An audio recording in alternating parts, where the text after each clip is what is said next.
What is it that people are seeing? Is it a man? An animal? A myth? Or something else? Are they delusional? Are they lying? Some are pastors. Some are law enforcement. Some are military.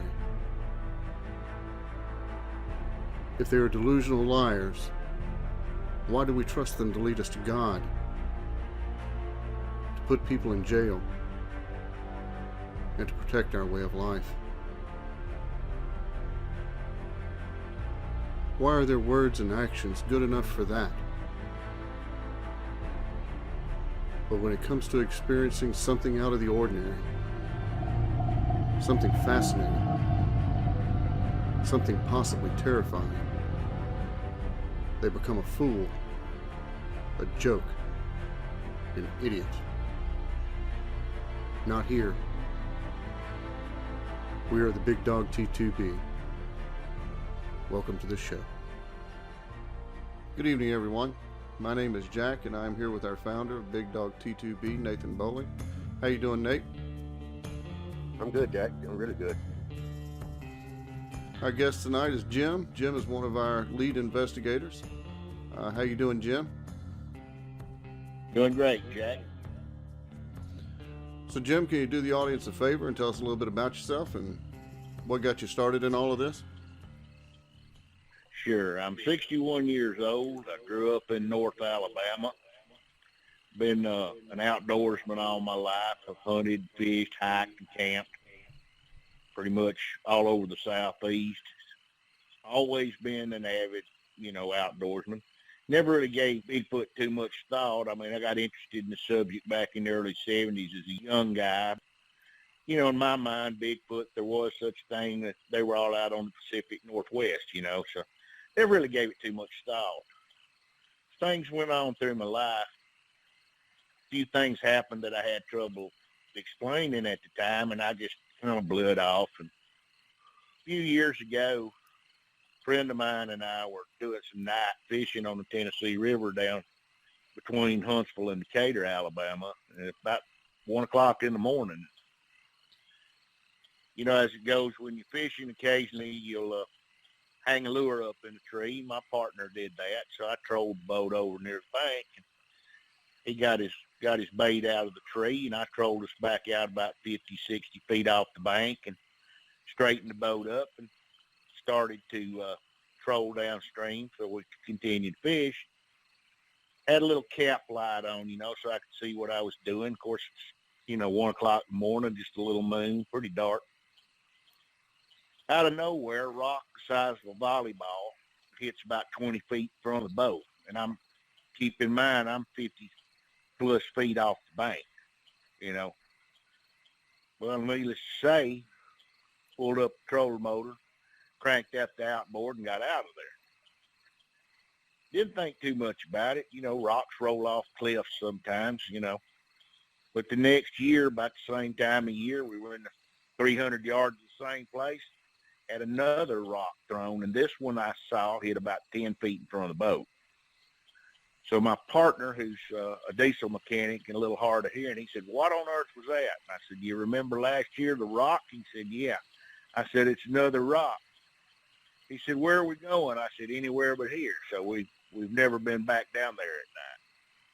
Well, I kept, weird things happened. I'd remember things that happened, and I finally decided I'd do a little research. So I got on YouTube and did some searches and got to listening to the Bigfoot Outlaws and, found a couple of guys talking there that spoke my language and, talked like I did and pretty much the same general part of the country. And so I decided that I'd reach out and try to get in touch with one of the gentlemen. And I didn't have any luck with one gentleman, but I was finally able to get in touch with Tim Coombo Baker. And after we talked for a few minutes, we realized that we'd actually worked for the same company at the same time, and we were acquainted with one another. So he answered some questions for me and invited me out to an outing that they had in Oklahoma last year. And from that time, I've been pretty actively researching. What particular things are you going out and taking a look at? What kind of reports are you receiving? I'm not getting too many reports. I put my name out there and let it be known. But basically, I go out and investigate areas in the general area of my home that appear to be places that might hold some of these creatures. And actually, I've had several auditory encounters or vocalizations, and we found some footprints and had a couple of visuals. With that in mind, I can assure you that this area in North Alabama is a good place to look for Bigfoot because they're here. Jimmy's probably one of the more active investigators we have. Him and Tim Smallwood, they're pretty busy guys. They're all the time calling me, hey, last night over here or over there, we saw this, and okay. But only one outing have we had the opportunity to go out together, which was an outing that Kumbo had over in West Alabama. And ever since then, Jimmy and I have been friends. And he's got some really interesting stuff to tell. So Jimmy, just tell us some of your experiences. Well, one of the most interesting things, and I mean, I'm just going to lead with the big one. I had a full-on encounter. I'm talking about 65, 70 feet away with what I believe to be the alpha male of a troop and two juveniles. This was back in the spring of this year, right after we had all the flooding. I had gone into this area. I don't suffer from it. I live with it, from insomnia. So a lot of nights when I can't sleep, I just get in the truck and I go out and I look for Bigfoot sign, or I'll go to a place in the middle of the night where nobody lives and where I think there may be some activity, and I'll make a call and just listen and record and see what happens. Well, this particular night, I drove over to some state-owned land near the Tennessee River in the northeastern corner of the state. And this incident happened within 200 feet of a state highway and within 100 feet of the Tennessee River. And I was driving into this area, which is a gravel road. It's a wildlife management area. And I drove into the area not realizing that the flood waters hadn't completely receded. So I was going to make a loop on the road, which went under the bridge to the other side of the highway. Well, I realized that the water was over the road, and I certainly wasn't going to drive into a gravel flood water over a gravel road. So I stopped.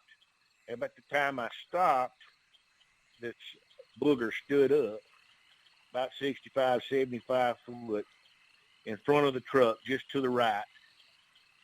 And he was fully in my headlight beams. He stood straight up. He'd been squatted down. Appeared to be 9 feet plus, 4 feet across the shoulders. Very much male, dark in color. I couldn't tell you red, black, brown, because he was wet, because he was actually standing in the flood waters. And I lost it. You know, I'm sitting there. I got a low light camera. I got a video camera, all this stuff on the seat beside me. But the fight or flight instinct kicked in and flight won. I have 2 bright LED cube lights under the back bumper of my truck wired into the backup lights to help me see when I'm driving back in my boat trailer up and down steep boat ramps at night. So when I put my truck in reverse to turn around, I looked into the right-hand rearview mirror, and standing about 50 feet behind me, 30 to 45 feet off the road, was a juvenile booger, about, I'd say 6 feet tall, maybe a little more, about 300 pounds. And I'm completely losing it by this time. So I looked into the left mirror because I've got to figure out how to turn around without getting off in the floodwater and getting stuck.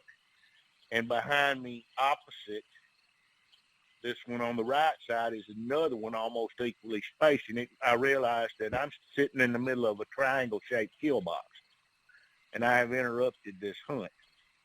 You know, in the meantime, the big guy standing there, he put his left arm over his eyes to knock the headlights out of his eyes, and he's screaming, and I can hear him over the blower on the heater and the radio that I had turned off. And, you know, I'm just completely freaking out. So I managed to hang a bootleg turn and get out of there, to which 15 minutes later, when I stopped shaking, I stopped at an all-night convenience store, got a cup of coffee, managed to calm down. Promised myself I wouldn't research that area by myself anymore.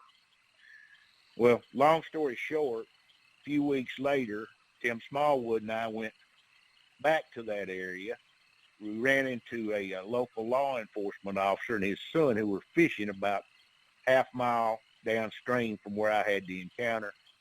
And they told us about another area in the same management area that was by the road about 6 or 7 miles from where I had the sighting, but cross country maybe 3 miles. So we drove over there. Tim and I and the law enforcement officer and his son, they took us over and showed us the place.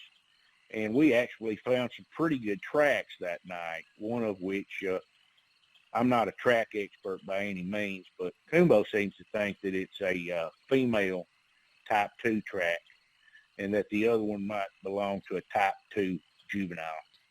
We got a couple pretty clear tracks, and that area's been pretty productive. We recently had a good sighting of a bipedal creature on thermal in the same area here just about a month ago.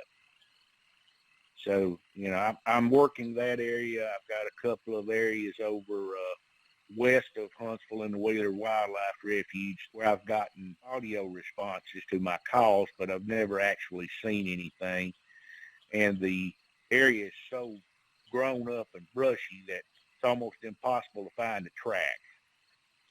But there's definitely something down there that not the normal animals, you know, that inhabit that area. There's some awful weird sounds coming out from down in those woods. You know, Kumbo told me a story one time about when he was muzzleloader hunting down there on Wheeler, right up Catayca Creek. Let me interrupt just a minute, Nate. That actually was within just a few hundred yards of where we had the rock throwing incident. My partner and I fishing. Yeah. It's the same general stretch of riverbank there. Go ahead, I'm sorry. He said he was sitting on a stump and had one almost walk right up on him. What's that, 12 miles from my house? Maybe? Yeah, the interesting thing about that area is that refuge, it goes almost all the way from US 231 north-south way into Decatur on the south side of the river.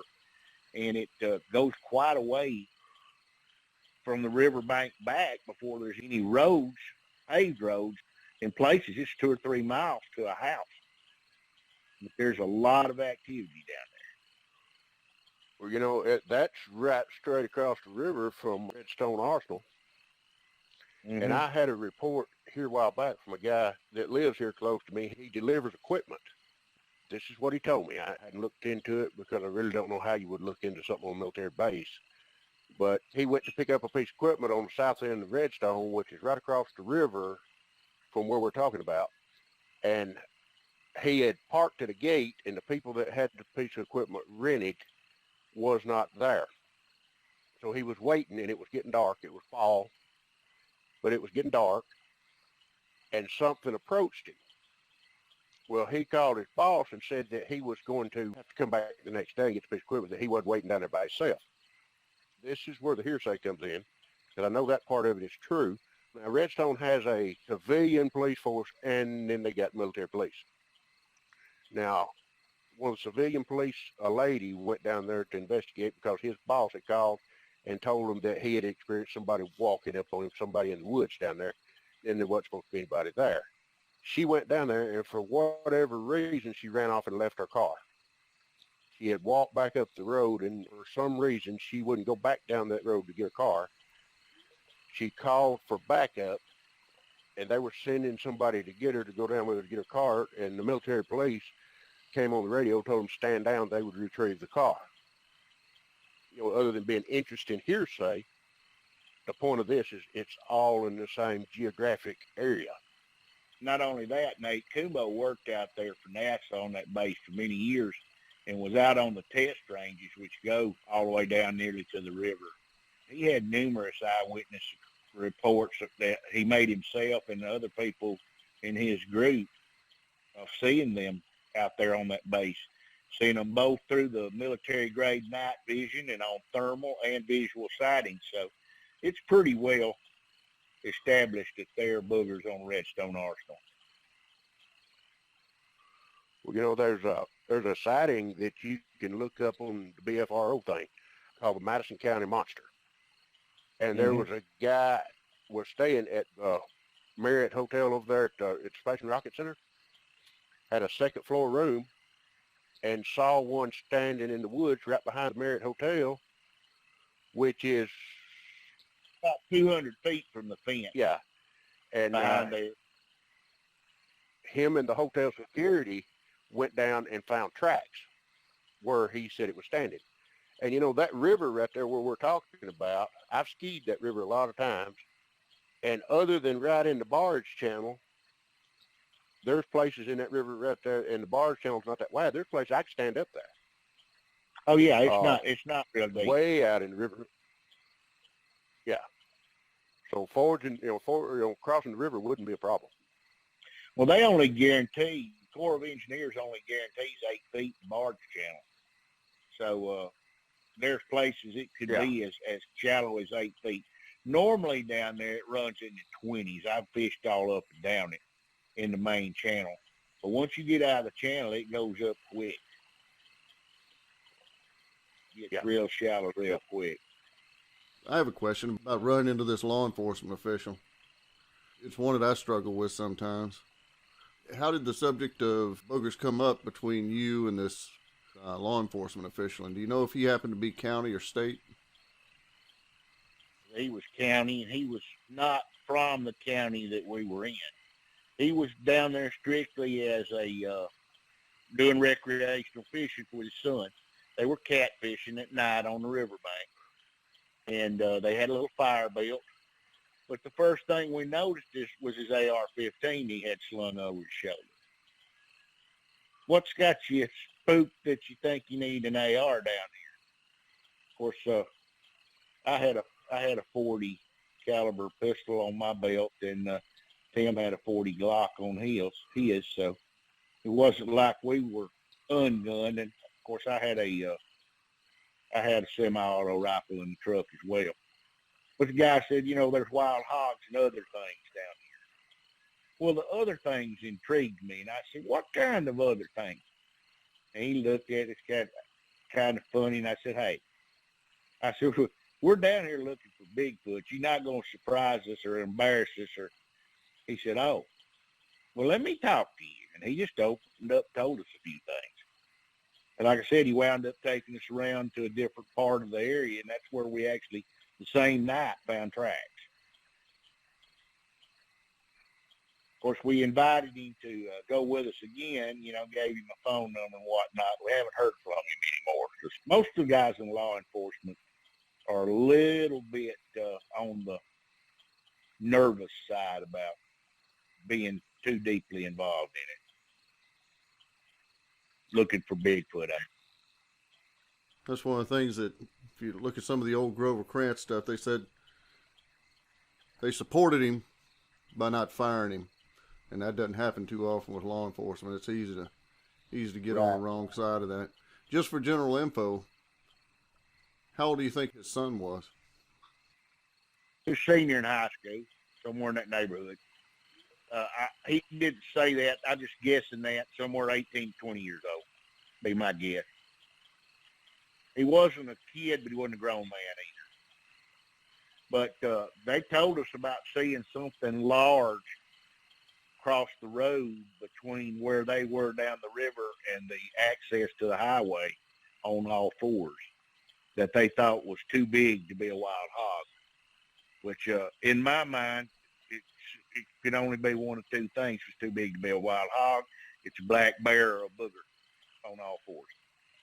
Because in North Alabama, there's nothing else it could be. Because a cow's not going to move as fast as they say this thing moves. And there's really nothing else that size. Another question I had was, can you describe that track for me that Kumbo said was a female type 2 track? Nate, you said that you want to take a shot at describing it. Yeah, and I can ad-lib a little bit with what Kumbo said about it. Kumbo says that a female, and I have found several of these tracks. Fact of the matter, I sent him a picture of one, and that's what brought the subject up. But the foot itself is, for a female, is curved. It's sort of a banana-shaped track. And when I showed Kumbo this track that I had a picture of, that's what he told me. He said, that is a female type 2. And I asked him, I said, could you elaborate on that a little bit? And he said, yes. He said that a adult female type 2 tends to have a banana-shaped foot. I'm not sure of the reason for that, but I have seen several impressions that the banana-shaped foot, where the foot tends to curve to the inside. From heel to the pad of the foot, is significantly curved. Now, I don't know the purpose for, or what the reasoning for that is. One of the other things I noticed about this particular track, too, this was a smaller track, and it wasn't that deep. Most of the ones I've seen that were deeper and bigger tend to have a flatter, less pronounced arch, and this track had a pretty sharp arch to it. Well, you know, the curved track that I found was a 16-inch track. It wasn't very deep. I mean, of course, around here, you don't get a deep track. You don't get a deep impression. You get impression, not really a castable print. And that was your one primary visual sighting, right, Jimmy? Yeah, I saw what everybody saw on the trip we made to Oklahoma. There's been several reports of that trip, but basically what we saw out there was eye shine and thermal imaging. Nothing really definitive as far as visual. We did find some pretty good tracks, and we did have a multitude of vocalizations while we were out there. And but yeah, as far as a major sighting, that's the one for me. And if I never have one that close again, I'll be okay with it, because I literally was as scared as I've ever been in my life. And I'm not scared of too many things, because I've spent hours and hours and hours in the woods, dark, daylight. I've hiked on the Appalachian Trail, had coyotes right outside my tent, and heard cats screaming outside the shelters. Nothing shook me up like seeing that big monster standing there, and that's what he looked like. He literally looked like a monster. It was huge, and it was obvious to me when I realized that I was in the middle of the three of them, that they could have taken me, Chevrolet truck, and pitched me in the Tennessee River, and that'd been the end of me if they'd wanted to. That's just the sense of power looking at those creatures is just unbelievable. Did you happen to see any detail in the face? I could see his teeth. They said he put his left arm across his eyes because I was blinding him with my high beams. And I've got a 2013 Chevrolet Silverado 4-wheel drive. It's got a really bright set of headlights on it. And I mean, I was giving him a suntan with the headlights, literally. But when he opened his mouth to scream, I could see that he had pronounced canines. His face the skin was dark. Around the mouth and nose, there wasn't a lot of hair, and around the eyes there wasn't a lot of hair, but it's like he had bangs and a wispy beard. That much I could see around his arm. Of course, when you've got an arm the size of a telephone pole across a head the size of a wash pot, it's really hard to make out a lot of details. This thing was huge, I can tell you that. He was every bit of 4 feet across the shoulders. Just massive, and probably from chest to the backbone through, I'd say 18 to 20 inches thick. Just a huge, huge beast. So you've had vocalizations in Alabama and Oklahoma. Are they primarily the same, or is there any difference in between them that you can explain? Everything I've heard, like the whoops, sound the same everywhere you are. They'll imitate an owl call, like a barred owl, but they don't do a very good job of mocking the barred owl. You can tell that it's not an owl. But what I've heard, the screams, the whoops, the whistles, seem to be pretty similar from state to state. And I've also had a couple of vocalizations over crossing Mississippi, which from Colbert County, Alabama, where we were when we when we stayed with Tim over the Mississippi line, just a 40-minute drive. It's not like we were driving all day. It's pretty much, you can't tell where one state starts and the other stops. The behaviors across this area to me have been pretty much the same. I haven't picked up any. Of course, now you got to understand, I've only been doing this for 18 months, seriously, really getting out and beating the bushes for about 18 months. So I still got a lot to learn. I just feel like I've been blessed to have some pretty good teachers and some good opportunities. We've all got a lot to learn. I've said it a lot of times that the more I learn, the more questions I have. And every time I get to thinking I got something figured out, something will happen to show me that I ain't smart as I think I am. Tell us about the thermal where Tim saw his first one. Well, we were in that same area over in the management area there, northeast Alabama. It's just south of the Tennessee River. And I'll tell you, it's in Jackson County, which I'm not going to tell you a lot. I'm not going to tell you where the area is because I'm afraid somebody will go down there and get in trouble, actually. But it's in Jackson County, which is the largest landmass county in the state. So, and Tennessee River goes all the way through it from one end to the other. So there's a lot of land that it could possibly be. But anyway, we went back over there with a boyhood friend of Tim's, who also happens to be a law enforcement officer, and his son, who just finished basic training for the Army. They both had ARs. The law enforcement officer, well, I'm going to call him Tom, not his name, but I don't have permission to use his name, so I'm just going to call him Tom and his son Tom Jr. Anyway, Tom Jr., Tom, Tim, and I went back to this area, and we were looking for tracks, no good. We made a few calls, no joy. But Tom Sr. had a real nice law enforcement military-grade thermal scope that he actually uses in his work. And across about 200 yards of plowed field, we picked up a bipedal heat signature moving from left to right, which would be south to north toward the river. And I could just barely pick it up because it was on the extreme outside range on my night vision scope. I could just see that there was an outline of something large and that it was moving. Couldn't get much definition on it.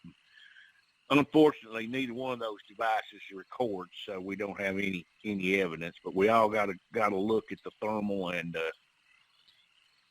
Tom Jr. and I got to look at it through the night vision scope. It walked into a tree or behind a tree and just disappeared. I mean, all of a sudden we just lost the heat signature.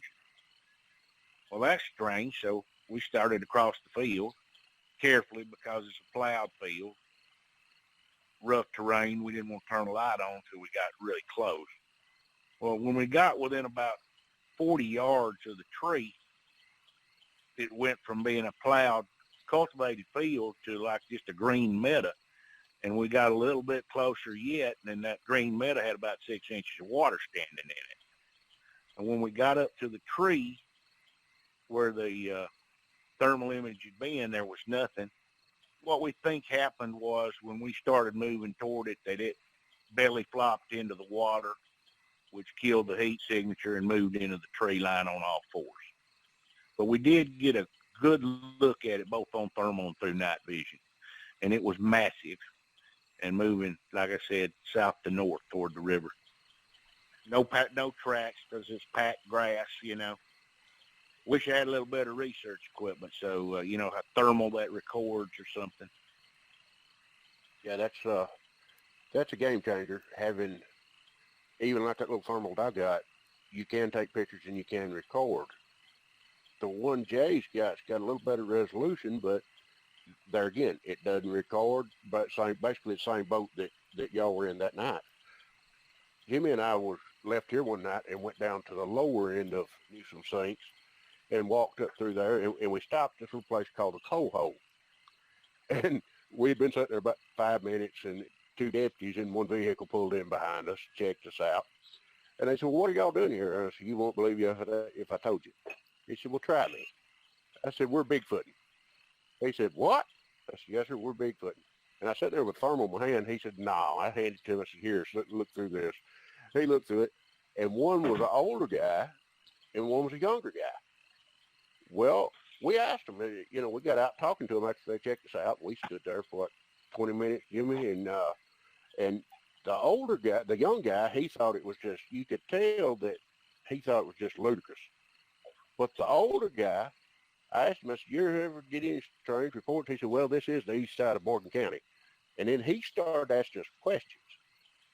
He was interested in what we were doing. Now, the young guy, he didn't have much to say.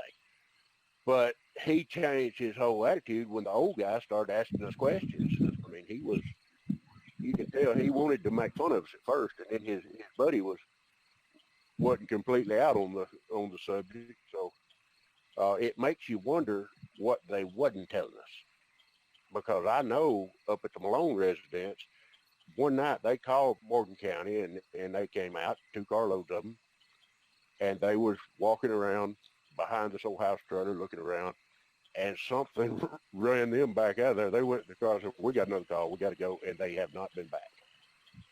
It just makes you wonder what they know that they ain't saying. So I got a question, Jim. Go ahead.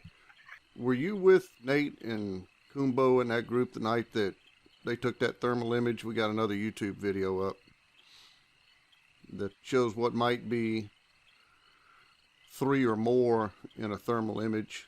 I think Nate might have said it was near a boat landing. Up in the rocks at Morgan's Cove. Yes, I absolutely was there. Sure was. I was standing right in front of Jimmy's truck when we took those pictures. Yeah, let's be clear. At the time, none of us really realized that there was anything there. We were just scanning and looking, right, Nate? I mean, you picked up a heat signature, but we didn't realize till we saw it in better definition. The night we went to the Coondog Cemetery. Mm-hmm. And we came back around that dirt road, and we stopped at where there was swamp on both sides. Mm-hmm. And we got a upright thermal image, and this was when I was just figuring out how to use my thermal. I hadn't had it terribly long, and I thought I was taking pictures. There was deer in the distance, and there was what appeared to be not very far deeper into the swampy area, something possibly upright hid in the brush. I don't know don't know for sure what we were seeing. That was near that crossing where the water came under the road through the big culvert pipes, or am I in the wrong place? That's it. Okay, I'm with you now. Yeah. We went so many places that night. Yeah. I was just trying to keep up, not get lost out there in Satan's backyard. And then we had the coon under the bridge. Mm-hmm. We was all parked on the bridge, and we heard something growling under the bridge. Yeah, you went under the bridge, and you didn't come back, and Kumbo freaked out, and I started looking for you. I started under the bridge, and I thought he's going to have a stroke. I said, hey, if he needs, if he's down there and he ain't answered, I'm going to go find out why. About that time, he popped up on the other side of the creek. Well, I sort of figured we went there to see a booger. If there's a booger on that bridge, I was going to see him. Yeah, I thought Kumbo was going to have kittens there for a few minutes. You had him nervous. He said I didn't have good sense. He said I was too brave for my own good. He ain't the only one that said that. But I don't have a problem closing ground on just about anything, but I'm not particularly fond of closing ground on something where I'm closed up with it. Well, I'll tell you what. You see one like I saw through the windshield, it make you think twice about going back at all. I'm not afraid of too many things. I honestly just step right out there, put myself out there and say I was terrified that night. I was absolutely terrified. And they never made them threatening moves. And to your credit, there are a lot of folks, a lot of hunters, a lot of prior service people that don't go back in the woods after something like that happens. They give it up. I've heard of other folks, lifelong hunters, selling all their equipment. They're just done. You know, I fell off a bicycle when I was 10, but I can still ride one. I don't like to quit things I like to do. And I look at the whole Bigfoot thing like this. Obviously, they've been there the whole time. They haven't hurt me yet, and I'm more aware of them than I've ever been. So if anything, I should be safer than I've ever been. That's how I look at it. That's a true statement. And that's another one of those things when people get on folks that look into this thing. It's a good question, and it's hard to answer. What happens to someone to make them sell everything that they own for the outdoors and never go back? Conversely, what happens to someone, like it or not, everyone has a limit willing to spend. But I know of a good number of folks with limited funds that have spent a lot of money on high-tech equipment to look into something that everybody else thinks you're a loon, you're an idiot. So it's a myth, it's a joke. Well, I kind of look at it like this, Jack. I've got several friends that they tell me, I've been in these woods since I was 10 years old. If there was such thing as Bigfoot, I'd have seen one by now. There ain't no such thing. You know, you're mad crap crazy. Come on, go with me one night. Now, I ain't lost nothing out there. Well, what that tells me is they're not as sure of themselves as they'd like you to think they are. Because if they really believed there was nothing out there, they wouldn't have any problem getting in the truck and going with you. Right. If they have to acknowledge it's there, that might change the way they look at things. What we do for us and the limited community and enthusiasts that are into this subject. Because there are people who believe, there are people who know, there are people who don't believe, and most of the ones in the don't believe category don't want to know. Exactly. They don't want to. They don't want to know about it. They don't. They don't want it to be true. I think some people are just not prepared to have their belief system shaken. That's not supposed to exist. And most people are, I hate to say this, but they're content in their ignorance. They're fat, dumb, and happy with their lives. They don't want anything to rattle a cage. Fat, dumb, and happy. I like that. I'm probably brave to the point of being stupid about things. I do stupid things. But with that said, who knows, had my first visual been an aggressive visual, who knows how that would have affected me. And I find that more people that have aggressive, stressful encounters tend to be the ones who back off from everything outdoors. I'll give you one along that line. I went down to Alabama and saw Nate and my oldest son, and we had planned an outing out into Bankhead National Forest, and one of the old boys that was part of that group, he was a devout non-believer and was having no end of fun ragging on Nate and ragging on me and about, why we were out there, until the second night when something happened, and we'll go into that story on another night, but we had something pretty significant happen. And when it did, we were all kind of spread about the camp, and everybody kind of turned around. I was standing by the fire. Everybody turned around to look toward the fire, and I said, well, you might want to mount up. And we were all heavily armed, and everybody, picked up their weapons, checked their chambers, safety's on. Well, Nate was of the idea that we were going to go out there to it, and I was all right with that. Well, the other three, and of these other three, there were two combat veterans. One, my oldest son, one of the other guys.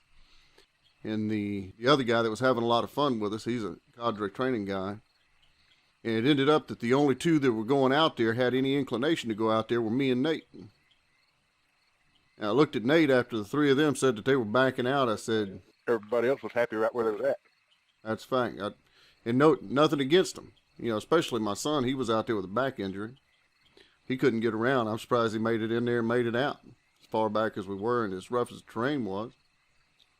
And that's exactly what he said. He said, Dad, my back's toast. I can't do this. Particularly, I can't do it at night. And they all said that, and I'd already mounted up. My stuff was ready. Nate scanned around to three of them, turned around and looked at me. He kept moving. I looked at him and said, brother, I don't think it's the best idea to go out there with just two people. And he turned around and he looked at me, and he kept moving. I looked at him, I said, brother, things go bad, two people don't make a circle. Something happens, something gets in between us, it's going to get ugly.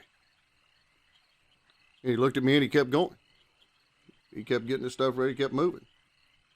Finally got his full attention. I said, brother, I really don't think this is a good idea. If you walk off, I'm going to go with you. But I don't think this is a good idea. At that point, you could see the disappointment in his face, and he kind of stood up straight and relaxed. His body was pretty tense, getting all of his stuff together at that point. And we didn't go. You know, if it had been three of us, you know, if it had been all of us, yeah, I'd have been okay with that. We can circle up, get our backs together, we'll be all right. But two folks, not knowing what or how many of what we were walking into, I didn't like those odds. But yeah, Nate, brave to the point of being, I won't say it the way he says it, but I'll say it less than supremely intelligent. I'm one of the, I'll put it a different way. This might be a little funny. This might be a little funny. You might like this one. I'm one of the dumbest people I know, but I can tell you that I wasn't smart. Self-awareness is important. I wanted to know what was out there. Well, that's another thing, too. If you're really serious about this and you've got a big group, you need to have a group where you know everybody can hold their stuff together if it does hit the fan, and that everybody will have one on their back. Because one loose cannon can cause a lot of problems in a bad situation. You got to know who you're with and what they're about. Well, one of the things in my former life and force protection, anti-terrorism, threat assessment, compartmentalizing a threat if you can, and doing a real quick risk analysis, cost-benefit analysis, all those kinds of things. That wasn't a good idea. And some folks don't have that. You know, and God bless him, Nate, he doesn't have that. Nate is a big old dude, and he can take care of himself. And because of that, he thinks and he acts. And this particular night, like I said, if it had been at least three, I wouldn't have left anybody at the camp by themselves. It wouldn't have been four of us gone and one person at the camp. I wouldn't have done that either. But it's different. Look at the benefit of it, and what would the benefit have been? The only benefit in there would have been personal satisfaction, and what was the risk? How ugly could things get? That's what was on my mind. Because it wasn't and like I said, we'll go into it on another show. It wasn't a small occurrence.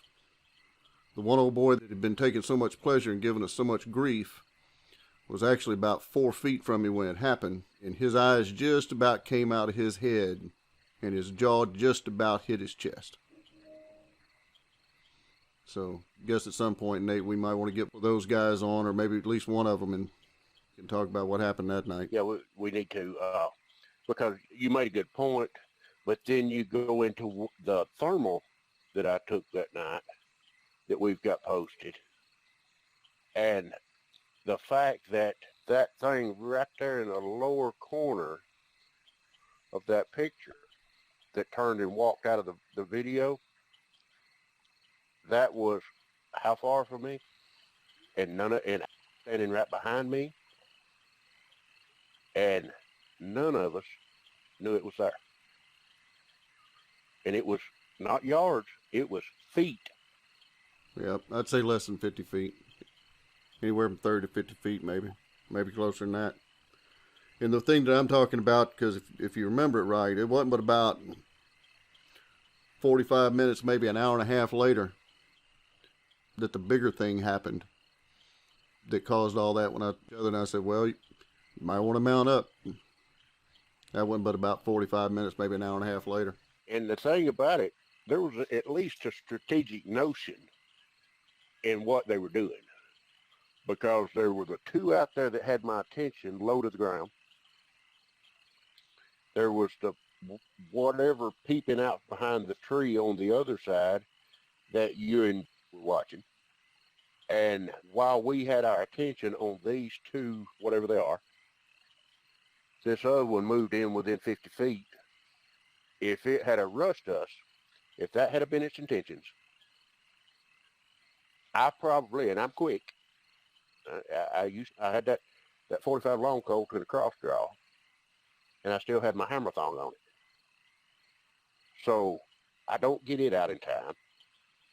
And this is a hypothetical situation. It knocks me over, and then it's 20, 25 feet to you. And as quick as everybody says they are, as capable as we are, we were in a bad situation, had that been their intention. Yeah, it'd have been a bad scenario if it had went down. Maybe if it had been a smaller group, something might would have closed in a little, gotten a little closer to us. You know, what can you say, closer than 30 to 50 feet? But you were talking about 5 sizable, heavily armed men. When you look at the data, the bulk of the occurrences happen between groups of either a single individual or up to 3. After 3, you really don't see a significant number of encounters with more than 3 people in a sighting. But there was 5 in our group. We had gone in a significant ways. It was one of the things, I don't know how much anybody else picked up on it, but I saw one piece of trash, and it was a bottle that was about, I didn't see that kind of bottle since I was a kid, and I'm over 50 years old. It was the kind of bottle that new Coke came in. It was some kind of citrus drink bottle, but it was that oval shaped kind of bottle that had the little styrofoam wrap around it. And that was the only piece of trash back there. There was no other sign of any kind of human activity. And there wasn't anything caught in the creek. We walked that creek, the two of us, me and you, we walked that creek for the better part of about a mile and a half, 2 miles maybe. I never saw a piece of trash in there. I didn't see a piece of trash on the way in. I didn't see a piece of trash on the way out. I didn't see a piece of trash within 200 yards of that camp, because we covered all that ground around the edge of that camp, and we didn't see anything moving up and down the side of that creek. And that's how remote that place was. Usually you'll find something, but we didn't see anything as far as any kind of trash or human activity. Well, we were pretty far back. We also never heard a bird. We never heard a squirrel. We never saw any game in there whatsoever. Didn't see a mouse. Didn't see a raccoon. Didn't see a possum. We didn't see a deer. We heard coyotes. We saw some hog sign. Did see some hog sign. Well, we've never seen a hog. Jim, when do you think you might want to? You think you might want to get ready and go back up there under the bridge there where you had that encounter? I think we watch the weather and do it here in the next week or so. Catch a good day, good clear day where it's not raining, the wind ain't blowing 90 miles an hour. Well, we've been talking about this for 2 months anyway, or maybe longer than that, but the situation prevented us from being able to get together and go up there. Tim's law enforcement guy, his friend, I've been wanting to meet him anyway. I wouldn't mind if him and Tim could go with us. The whole thing about it, it's a real interesting place, and with your sighting being there, you know they're there. I'd like to get off up there doing a little boogering. It's not as remote as we were in Bankhead. I mean, there's boo-koodles, old logging roads and trails up there. I've ridden Jeeps and dirt bikes all over. The significance of the data on this database that we have, it reflects everything that you said. The questions that Jack come up with for the form, when people read it, they might think, well, okay, these are common questions, but those common questions give answers to the important part of the data, because there is, although encounter stories are interesting, they're very, it's very interesting to hear them. There's not a lot of data in them because people are not thinking that way. And the database is designed to get the answers to the questions that support the data and lets us establish that baseline, basically something to measure from. The one thread that winds through everything that I've said tonight, whether it be in Alabama, Mississippi, Tennessee, or Georgia, or Oklahoma, is that every bit of my experience has been on a major waterway, either a large creek, tributary of a river, the river itself, or a major lake, which just makes sense because, a large animal's got to have a large amount of water, period. Well, the database has gone through a few different changes with the data, because there's a place in the questionnaire for, did we not think to put an answer in for a question, or was there something that we didn't think to ask? And one of the comments was distance from water, and we added that in, and it doesn't reflect all of the surveys that have been taken in the database. But for the replies that we have after adding the question for distance from water, we have extremely few, and I want to say like 8%. Only 8% of the reports that we receive reports distance from water at greater than 1 mile. Give me a second, I'll look it up here real quick. Distance from water at less than a half a mile accounts for 94%. 94% of the reports that we have is distance from water at less than half of a mile. In my life right now, I'm a trainer by profession. One of the worst things that you can say is common sense or common knowledge, because common sense and common knowledge are absolutely the enemy of common practice. You look back now at how many times that you went into an area to research where you were greater than 1 mile from water. How many people do that? I would say that that's probably a pretty significant number. I've asked several people, including some significant Bigfoot researchers, and asked them how often they research greater than 1 mile from water. And a lot of them will say 50-60% of the time they're greater than a mile from water. By the data, that doesn't make any sense. Actually, I was misreading the data. It's 94% of the sightings happen at less than 1/2 mile from water. 37% occur within 100 feet of water. 35% occur from 100 to 500 feet from water. And 22% occur at less than 1/2 mile. So that's what the data says. And that's significant. And if you go through, if somebody's serious about this research thing, they go to our website, they look at this data and what the data reflects, and they put themselves in place in the higher percentage locations, areas, terrain, etc., where the higher percentages of sightings are, the chances of having a sighting increases significantly. You can also use it in the opposite direction. For somebody that's had an encounter and it scared the hell out of them and they never want anything to do with it again, If someone was to ask me for advice, they're moving somewhere, I'd tell them, don't live within 3 miles of water. Don't go into these type of geographic locations. So you can use the data both ways. You can use it for detection, you can use it for avoidance. We're acting that way appropriately. We're looking to see how that proofs out as far as a model. But we'd also like other people to look at the data and act accordingly and let us know how that's working out for them. It's the thing in what we do. We gain knowledge by listening to other people, their experiences, where their experiences were, what the situation was, time of day, et cetera, et cetera, et cetera. There's so much knowledge you can gain from this simple questionnaire. And Jack, he personally goes through each encounter, each report, and factors in all these reports to the data. And so far, we've set this baseline, and it doesn't change much. The more reports seems to support rather than take away from the data we already have. One of the things that Nate said early on is nobody knows a thimble's worth of information about these things.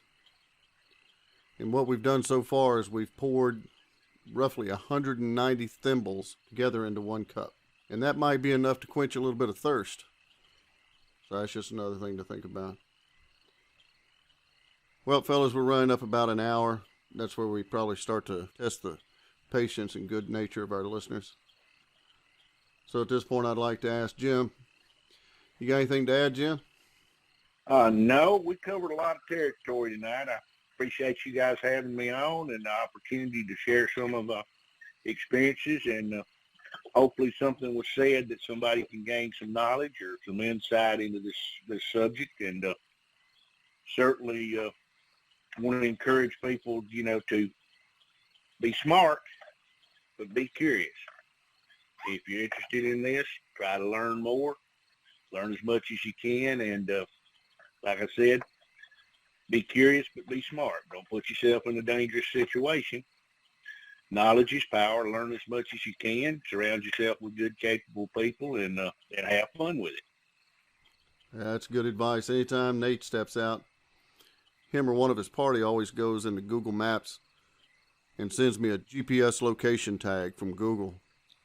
And I capture that, so at least if I don't hear from anybody, we know exactly where to go and start looking. Anytime you step off the pavement, off the beaten path, and like I say, I'm not going to tell anybody not to do it because I do it. You need to know that's a conscious decision and that you need to be prepared mentally, emotionally, physically to take that on. You got anything to add to that, Nate? Yeah, sort of one of those things. Be careful what you wish for. When you look for something, what are you going to do when you find it? And I'd like to encourage anybody that would like to come on the show with an encounter or come on as a guest, reach out to us. You can contact us on the website. Jack will give you all that information in a minute. And just come on and be a part of what we're doing, because it takes the people that's having the encounters to make this whole thing work. So our website is www.bigdogt2b. That's big dog, the letter T is in Tango, the number 2, B is in Bravo.com. From there you can go to the top of the page. There's a link that says contact. You can fill out an email, attach a file, send it to us, and we'll get back to you as soon as we can. So that just about wraps everything up. Everyone be safe. Take care. God bless you. We love you. And have a good evening.